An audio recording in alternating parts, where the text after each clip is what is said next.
All right. Good morning, everybody. God bless you. God bless the United States troops and our allies at home and abroad and their families. Let them all come home safe. All right. I'll be skipping some parts of this video. He says a lot of lies in this one and bullshit stories as usual. So let me get to my story. Fuck that. Fuck Air Force.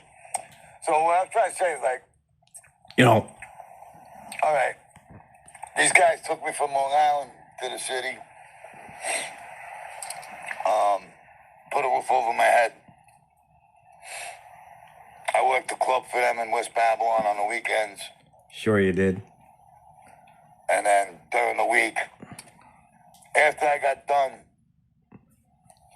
building Crystal Cadillac for Silvio, see, here's how I ended up in Brooklyn, right? Silvio took over Middleman Cadillac. And we had to redo everything. We had to paint everything. We had to clean everything. We had to pass inspection from GM for Silvio to get his dealership license. And Silvio's hooked up with John Stowee. John Stowee owned auto malls all over Long Island. Rosati owned the auto malls in the city, out in Jersey.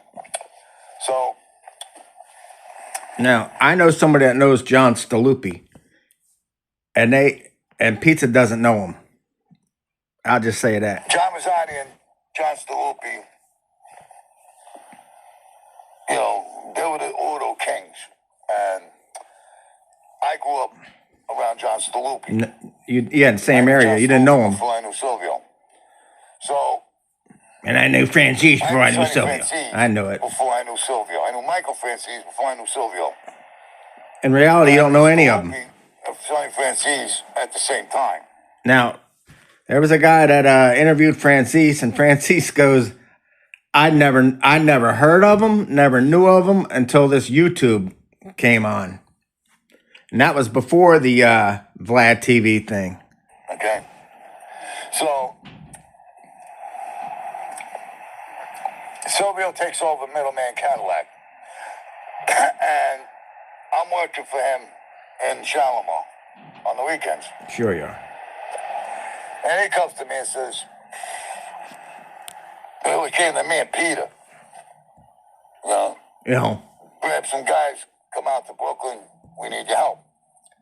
So, Peter had the Cadillac, we grabbed a few kids, we jumped in the car, we went out to Brooklyn, and there was a lot of work to be done. And remember, he's 19 at this time, owns a building, and he's a millionaire. But yet he's going to go work at a car dealership? Peter didn't do any work. He was beneath him.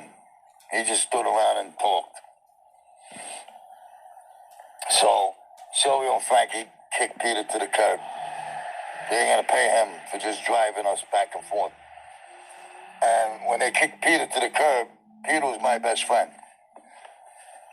So, they kicked Peter, they're kicking me. So Frankie put me in an apartment. Oh, wait, let's go back. Scooped me up, took me to Quentin Road, put me in an apartment. Now remember, he's 19 and a millionaire. Owns a building. So I used to walk from Quentin Road. Quentin. All the way to Forest and Kings Highway over there. Look at that face. More roads. Got a road map face. I guess nobody's using their wrench for me, huh?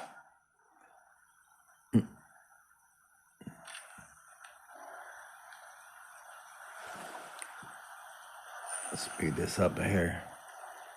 We'll speed them on.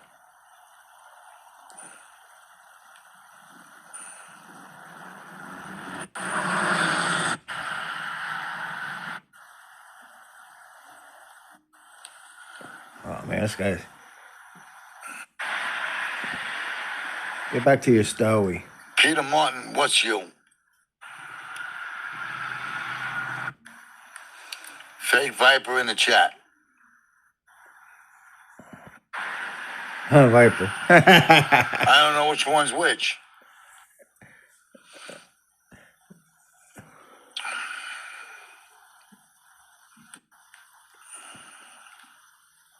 All right, man. Come on, dude. And no, I don't know anybody named Fat Ass Jimmy or Big Bulls. Oh, wait. Big one. Someone's trolling. Listen. And I worked in the bakery in the 80s, you asshole. I wasn't there in the 90s.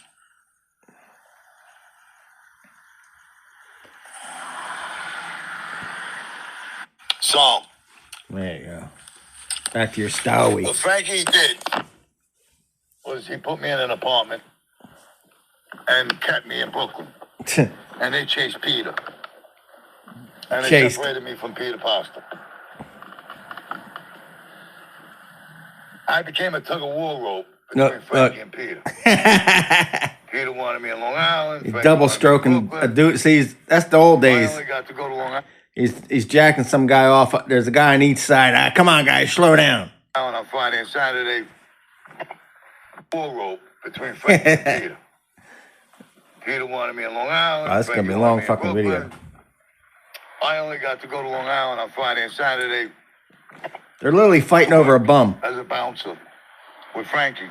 Oh, he was a bouncer with Frankie. Think. I guess I was 19 years old. And look, he's trying to think. I was always a skinny kid.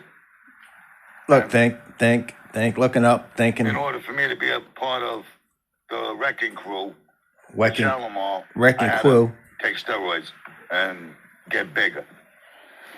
So I made it to 180 pounds, and I just couldn't get any more bigger. 180 pounds on steroids.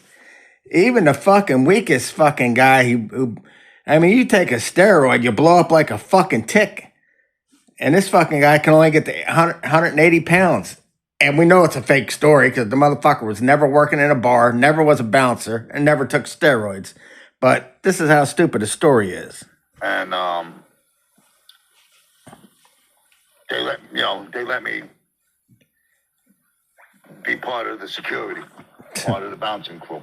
Nah, he was in the back and, washing dishes. I worked the VIP lounge. Yeah, it figures. Where really all I do is open a gate for all the VIPs.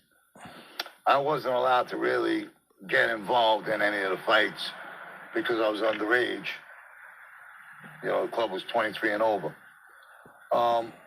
23 and over. Hey, Ronnie, what's up, buddy? So,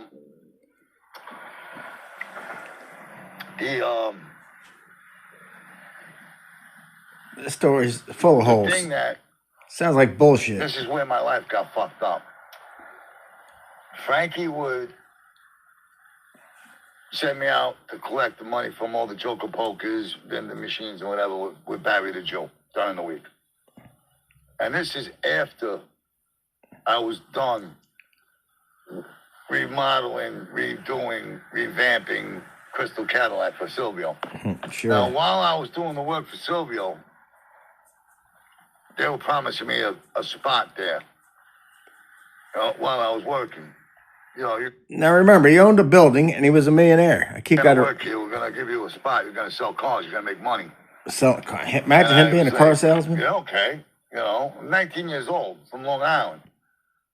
I'm just a guy with an 8th grade education trying to, help my friends, and they're promising me you're gonna do this.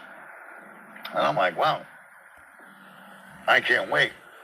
And here I am every day getting dirty. I mean, cleaning out those fucking drains, there's like, when you go into a garage, they got these fucking metal slotted covers. You had to lift those covers up and get into that fucking, it was like a 2-foot hole full of fucking all kinds of smelly shit. I mean, disgusting.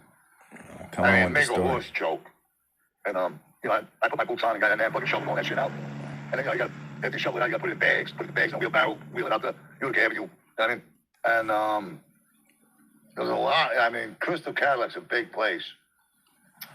So that garage was huge. And there was a lot of that. And I gotta say, I put a lot of work, months. Look at him looking up, At thinking. least the whole summer. Took the whole summer to get that place right. Mixing sand with gray paint to make it not slippery. So we had to paint. That's called the non-skid floor, stupid. Epoxy non-skid floor. Yeah, he's so stupid. He doesn't. See, that's how you know he's full of shit. He knows a little bit of the story, a little bit of how to do the work, but he doesn't know what the fuck he's talking about. The whole inside floor had to be gray paint, and we had to mix sand with the paint and roll it onto the floor. We had to clean the bathrooms, replace fucking stalls, right. toilets, and sinks. The okay from the GM.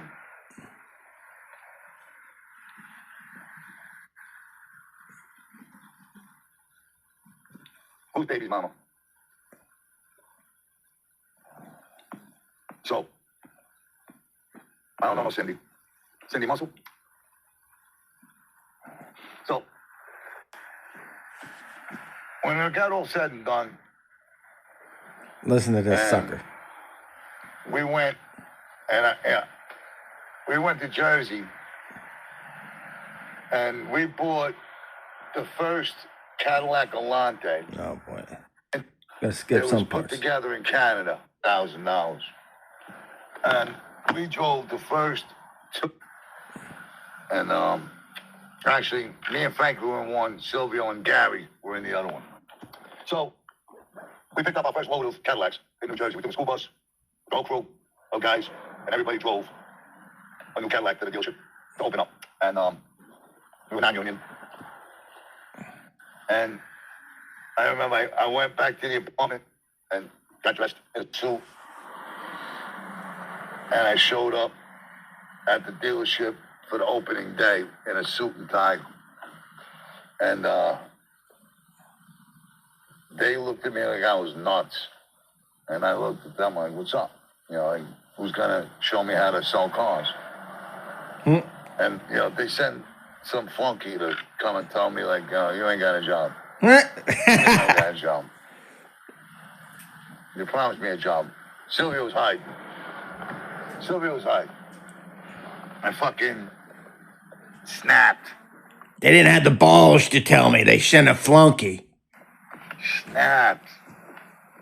I fucking broke one of the glass doors on the way out. Sure you did. Told me he was fucking dead. Sure you did. Stormed my way all the way back to Quentin Road.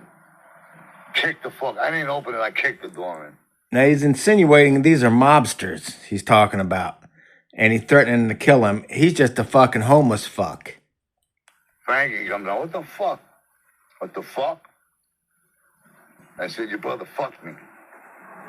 I mean, I never got paid for none of that work. Now remember, he worked all summer, and never got paid. They just used and abused you. And we know this story's not true, but even in his own stories, in his fake stories, he's a fucking loser. Even in his own fake story, he comes out to be the loser. I never got paid. I got a pocket full. I'll take care of you. All So right. that's how Frankie There's more to this. gets all his clothes into me. There's more to this, but it's 14 and a half minutes long and going to end up being. So even in his own story, he's a fucking loser, and he was a millionaire at fucking 19, but yet he's doing grunt work. Yeah, okay. All right, everybody. God bless.